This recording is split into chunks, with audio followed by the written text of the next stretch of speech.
Aujourd'hui, on vous amène une nouvelle vidéo et celle-ci, elle est très spéciale pour moi parce qu'on va vous montrer toutes les attractions où j'ai travaillé entre 2010 et 2019, fin 2019. Et après, à la fin, je vous dis quelques petites locations aussi où j'ai travaillé, mais surtout les attractions vu qu'on est au parc, non? J'en ai connu que une, deux. T'as connu qu'une ou deux? Deux, je crois, deux au studio. Au studio, oui, parce que c'était vers la fin. Hein. Ouais. Essayez de deviner, mais vous allez l'avoir très facile parce que j'ai travaillé presque partout. Non, pas presque. Fantasyland, j'ai pas touché. Donc, on y va.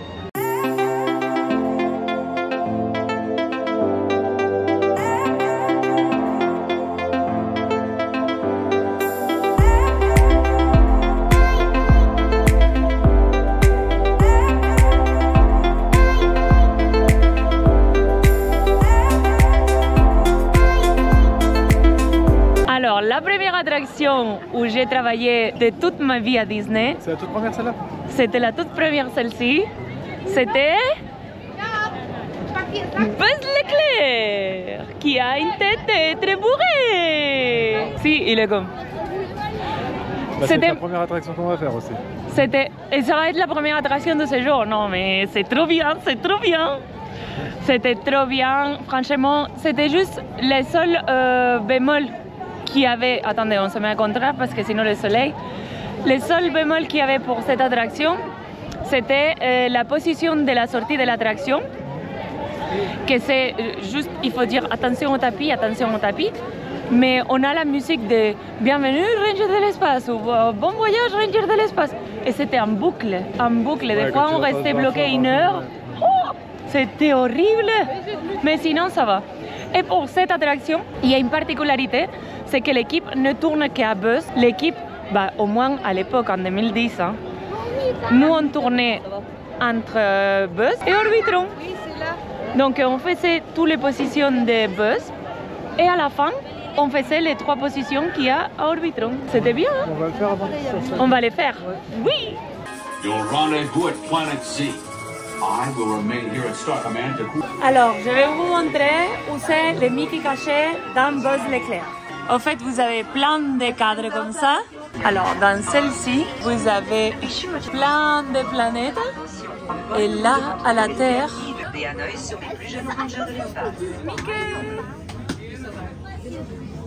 Attention, Space Rangers. This is Star Command. Prepare for immediate tu le voyais pas, hein? C'est bien, hein? Alors, on vient de sortir de Buzz. C'était bien comme souvenir, franchement. Je pense que j'ai passé tous les 2010 et partie de 2011 ici, hein? Ah, Si. une bonne année, quoi. Si. Après, en fait, quand j'avais commencé à travailler à Disney, j'avais pas fini mes études de tourisme. Donc, je suis repartie en Espagne pour finir 2-3 matières qui me manquaient. Mais vous savez quelle matière me manquait à passer? Français de première, deuxième et troisième niveau. C'était ridicule quand j'habitais en France, mais bon. Je suis allée, je l'ai passé et au fait, pendant que j'étais ici, j'ai appris que Disney faisait des stages. Donc j'ai profité pour faire un stage à l'hôtel Santa Fe. On va peut-être pas y aller à l'hôtel Santa Fe, donc j'ai voulu profiter de ce moment pour dire aussi. Parce qu'à l'hôtel Santa Fe, j'ai passé 6 mois. 6 mois à la réception, ça a été très enrichissant. Mais en fait, l'ambiance aux hôtels, c'est beaucoup plus adulte, on va dire. Les équipes, c'est des gens qui veulent être un peu plus posés. Et j'avais 22 ans et j'avais envie de m'amuser et profiter. Du coup, quand mon stage est fini, j'ai voulu rester en CDI, mais j'ai changé de plan et on va vous montrer où je suis allée après. Après avoir fait l'hôtel Santa Fe, je suis revenue au parc et cette fois-ci, j'ai eu une place au tram de la mine, au BTM. C'était pour moi, je pense que la période où je me suis plus amusée dans mon parcours de Disney. On a fait un groupe d'amis, c'est vrai qu'espagnol, incroyable. On était tout le temps ensemble. On était au travail, on était ensemble, on sortait du travail, on restait ensemble. On habitait en colocation entre nous, donc c'était... H24 ensemble. Si, H24 ensemble, mais c'est vrai qu'on s'amusait beaucoup. En tant qu'attraction, elle est rude parce qu'en hiver il fait très froid. Je ne sais pas si vous le sachiez, mais tous les matins, on fait des vérifications de toute l'attraction et il faut marcher toute la montagne à pied. Quand il fait très froid, c'est horrible. Quand il fait très chaud, il y a les oies qui sont très agressifs. Hein. Tu rigoles, mais on avait peur de passer. On disait, il y a des oies, il y a des oies. Parce qu'elles sont agressives et elles font peur. Si, c'est vrai. Il y en a qui en mettent dans chez eux, dans leur jardin. C'est pour protection. Pour protection, ouais. C'est plus oh là là là là là. Bah, moi, j'aimais pas trop. Mais en tant qu'équipe, en fait, l'attraction, c'est une des plus dures à travailler. Mais pour moi, en tant qu'équipe, j'étais heureuse, j'étais bien. Par exemple, si un jour arrivé et tout... Tu es tombé sur une bonne ambiance. Si, l'ambiance était géniale, oui. Demain, tu as une équipe qui est pas top, ça doit être physique, quoi. Oui, pour des temps comme ça, c'est très physique. Tu dois déneiger, tu dois enlever tous les trucs et tout. Oui, il fallait saler toute la montagne, il fallait aller à 2 à 3 pour saler. Mais que je pense que par exemple aujourd'hui, c'est pour ça que c'est ouvert plus tard, parce que hier soir a neigé, donc ça a pris un peu de temps pour ouvrir. Mais l'équipe, c'était top. J'ai passé ici presque 1 an et demi, parce que j'étais tellement bien que j'avais même pas envie de changer. J'étais bien ici. 1 an et demi, t'as fait ici? 1 an et demi. C'est ta plus longue attraction alors? Si, en attraction. Bueno, non, c'est pas la plus longue, mais c'était longue. Et pendant que j'étais ici, j'étais formée à une autre attraction de la même terre, de Frontierland. Je vous montre laquelle. J'étais aussi à l'entrée du Riverboat quelques jours.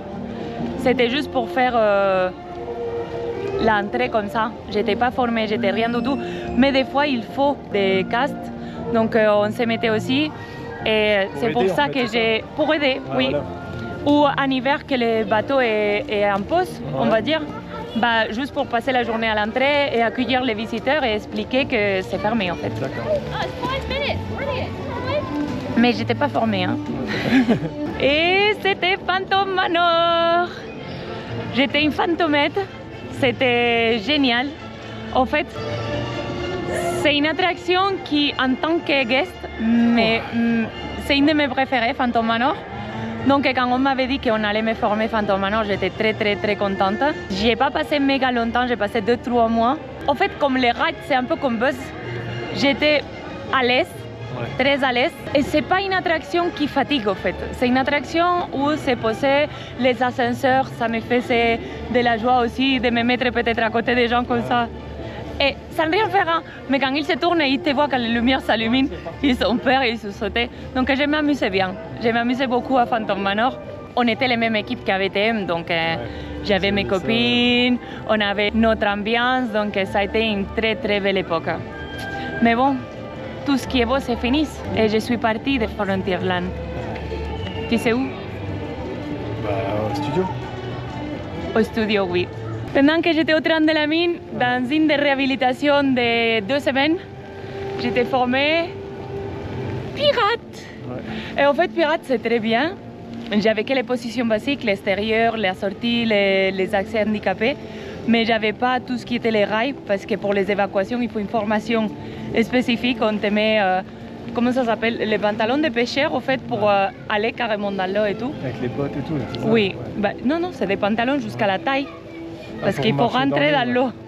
Oui, donc j'étais formée aux positions basiques, mais c'était très amusant. Les clients, les guests, les visiteurs, on te demande beaucoup de photos quand tu es habillé en pirate. Tu es bien habillé là, pour le coup. Hein. Oui, c'est une des meilleurs des costumes que j'ai eu à Disney, je pense. Hein. Far West, c'était bien, mais ici, je pense que ça fait plus spectacle, on va dire. Ouais. Et j'ai beaucoup aimé. Donc ça a été très court, 2 semaines, mais ça m'a fait plaisir en fait. Alors en 2014, j'ai changé de location et j'ai commencé à travailler à la Tour de la Terreur. C'était trop bien. Franchement, je pense qu'en termes d'attraction, ça a été mon attraction préférée à travailler. Vraiment la préférée. Aussi parce que si tu as une mauvaise journée, tu peux être sérieuse. Ouais, et ça ne choque pas. Désagréable, quoi. J'ai jamais été désagréable, jamais été désagréable avec un visiteur. Mais voilà, tu es à la porte d'un ascenseur, tu es à la porte de la bibliothèque. Si... Tu peux être un peu froid, quoi, c'est ça? Si tu as tes règles, tu n'as pas besoin de sourire. Ouais. Désolée. Ouais. Mais c'est vrai, en fait, si tu as une mauvaise journée, bah, tu peux être plus toi-même. Que dans les autres attractions, bah, normal, comme c'est normal à Disney, on va te demander de sourire, d'être plus c'est une de tes gaga. préférées, quoi. Si, Comme si, si, si, si. Pas comme travail. Si. Après, c'est vrai que je fais pas peur aux gens, mais j'aimais bien jouer les jeux à la tour de la terreur et T'avais le droit de faire flipper les gens comme moi je te fais peur?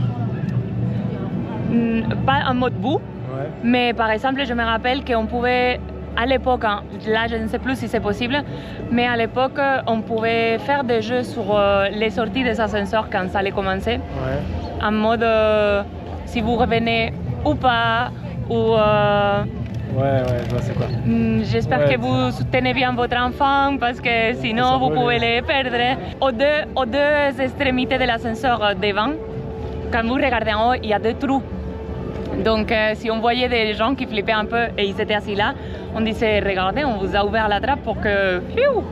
Et, D'accord, ok. et c'était drôle. On avait un peu les yeux ouverts à l'imagination, on va dire. D'accord. Donc c'était très très bien. En fait, je ne vous l'ai pas expliqué avant, mais dans chaque partie du parc, en fait, au parc Disneyland, c'est beaucoup plus facile parce que c'est Fantasyland, Adventureland, Frontierland. C'est une même équipe en fait, sauf à Fantasyland qu'il y en a deux, mais c'est une même équipe. Et ici au studio, on a des productions, production 1, 2, 3. Donc une fois que tu es formé une chose, c'est plus facile qu'on te forme d'autres choses de la même terre. Ouais. Ah, si t'es à Fantasyland, bah, c'est plus facile de te former dans les prochaines. Donc ici, j'ai passé de 2014 à 2016 parce que tu ne m'as pas connu en travaillant à la tour, non? Non. Donc je pense que oui, peut-être c'était 2016, mais en 2015, j'étais déjà formée ailleurs. Vous allez le voir maintenant si vous n'allez pas le voir, mais vous allez comprendre. Venez avec nous. Là, on a l'entrée de Web. Et comme vous pouvez bien imaginer, je n'ai pas travaillé à Web, mais j'ai travaillé à l'ancien Armageddon quand il y avait Michael qui parlait aux gens au pré-show et après on rentrait dans un vaisseau spatial.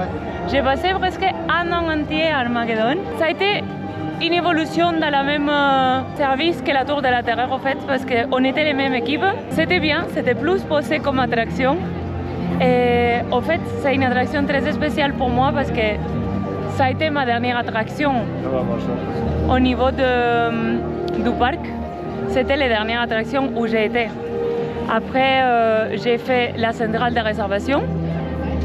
Donc, j'étais dans les services après vente. Donc, tout ce qui était modification, remboursement, tout ça, j'étais dans l'équipe. J'ai fait aussi les standards. Je ne sais pas si les standards est toujours d'actualité. Mais en fait, c'était un département où tu appelais et tu pouvais réserver tes restaurants ou poser des questions du quotidien. Après, les standards, c'est aussi une ligne interne, donc je suppose que ça continue, les standards. Mais j'ai passé 3 ans entre les CRO et les standards. C'est des bureaux qui ne se trouvent pas ici au parc. Ils se trouvent au Val d'Europe et c'est très bien aussi. En tant que travailleur, c'est très très bien. Ça change. Ça change beaucoup, oui. Après, je voulais un peu plus d'action et je suis revenue sur le terrain, on va dire, avec des clients, face à face. Mais c'était au ranch de Big Rocket. Et là, c'était ma dernière occasion de toutes mes années à Disneyland. Au ranch, j'ai appris beaucoup parce que l'hôtellerie, je l'avais fait en 2011 quand je venais d'arriver. Mais c'est vrai que j'étais beaucoup plus jeune, beaucoup moins expérimentée en fait. Et les ranchs, j'ai été formée tout ce qui est réception, mais back-office aussi. Et ça m'a pris pas mal du métier, en sachant que j'avais étudié du tourisme, donc c'était très bien. Et tu aimais beaucoup les ranchs, hein? Ouais, moi j'aimais bien, ouais. C'est Si. tranquille, le ranch. Il aimait bien venir, on se promenait quand je finissais mon travail. Si vous avez l'opportunité de vous loger et vous venez en voiture, profitez du ranch. Ils acceptent les chiens maintenant. Ils acceptent les chiens, oui, et ça des paysages un peu du parc aussi. Après une longue journée, faire une barbecue, c'est génial. Non, c'est un chalet et tout, moi j'aime Oui. bien. J'espère que vous avez aimé cette vidéo, même si elle n'est pas méga longue. J'aime beaucoup partager aussi mes expériences Disney avec vous et ça a été mon parcours en fait. Vous avez plus de choses sur elle. Si, c'est vrai. Ciao, bye bye.